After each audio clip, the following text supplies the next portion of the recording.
The most valuable company in the history of the world was built by a man who used to clean toilets on the night shift and bus tables at a Denny's. For almost 10 years, the smartest investors on Wall Street looked at his biggest bet and called it a waste of money. They were wrong by trillions of dollars. This is the Nvidia File. To understand how absurd this story is, you have to start at the very bottom, because that is genuinely where Jensen Huang started. He was born in Taiwan in 1963. When he was a boy, his parents sent him to America for a better life. And through a mix-up, he landed at a reform school in rural Kentucky, a place for troubled kids. 9 years old, cleaning toilets, sharing a room with an older boy covered in scars. That was his welcome to the American dream. His family eventually settled in Oregon, and as a teenager, Jensen got a job at Denny's. He bussed tables, he washed dishes, he worked the graveyard shift. He has said it was one of the best jobs he ever had. It taught him how to work hard and how to deal with people when everything is going wrong. Remember that diner. It comes back. Because in 1993, Jensen Huang sat down in a booth at a Denny's in San Jose with 2 other engineers, and over cheap coffee, they sketched out a company. The idea was simple and a little crazy. Build a chip that could make a computer draw entire 3-dimensional worlds for video games. They put in $40,000. They called it Nvidia, and it almost died almost immediately. Nvidia's very first chip bet on a clever shortcut for drawing graphics, and the entire rest of the industry bet the other way. Microsoft standardized the competing method, and overnight, Nvidia's technology was pointed straight at a wall. By 1996, the company was weeks from running out of money. Payroll was nearly gone. What saved them was an act of faith from a rival. Nvidia had been building a graphics chip for Sega's game console, and that deal was falling apart too. But instead of walking away, the head of Sega wired Nvidia $5 million anyway. Jensen later said that money gave them 6 months to live. They spent it building one more chip. It was called the Riva 128, and this time it worked. Over 1 million sold in 4 months. But something else came out of nearly dying. A phrase Jensen still repeats to this day, decades later, as the unofficial motto of a multi-trillion-dollar company.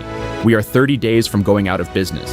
That paranoia, that memory of almost being erased, is the quiet engine under everything that happens next. Nvidia went public in 1999 at $12 a share. That same year, it released a chip it branded as the world's first GPU, a single processor built to do one thing better than anything else on Earth: draw graphics fast. For gamers, it was magic.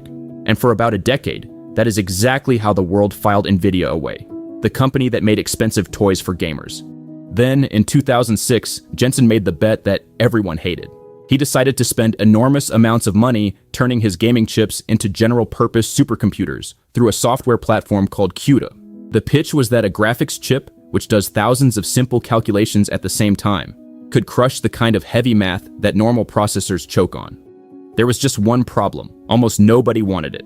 CUDA made Nvidia's chips more expensive to build, for a use that barely existed yet. Wall Street watched him pour money into a solution to a problem no customer seemed to have, and the market roughly cut Nvidia's value in half. For years, Jensen Huang looked like a brilliant man in love with a very expensive mistake. Quick one. If you're enjoying this, hit subscribe and smash that like button, and tell me in the comments which company you want me to open next. It genuinely helps the channel grow. Okay, back to the file and the moment the joke stopped being funny.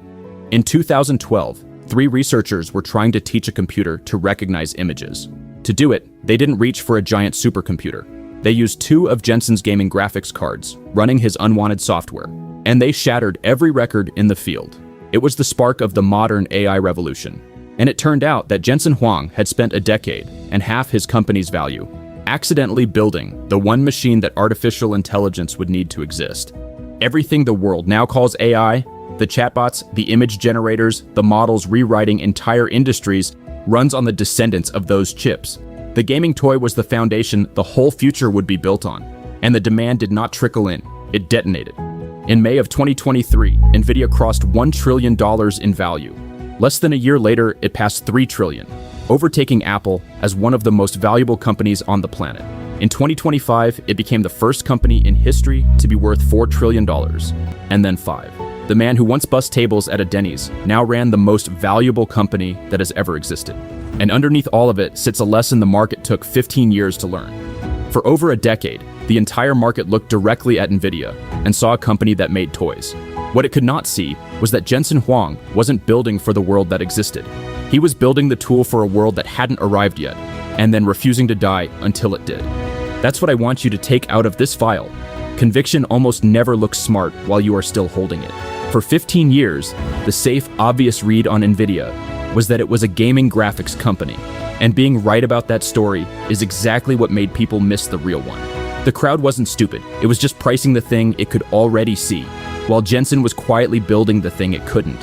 So when you look at a company, one you might invest in, one you might build, one you might bet your career on, try to separate two questions that feel like a single one. What does this business look like today? And what is it quietly building for a world that isn't here yet? The biggest returns almost never come from the obvious story everyone already agrees on. They come from being early, being right, and surviving long enough for the rest of the world to catch up. If you want to actually learn to read a business that way, past the label, into what it is really building, I'll leave a resource I trust down in the description. If you made it this far, you are exactly my kind of person. Subscribe, drop a comment, and help this channel grow.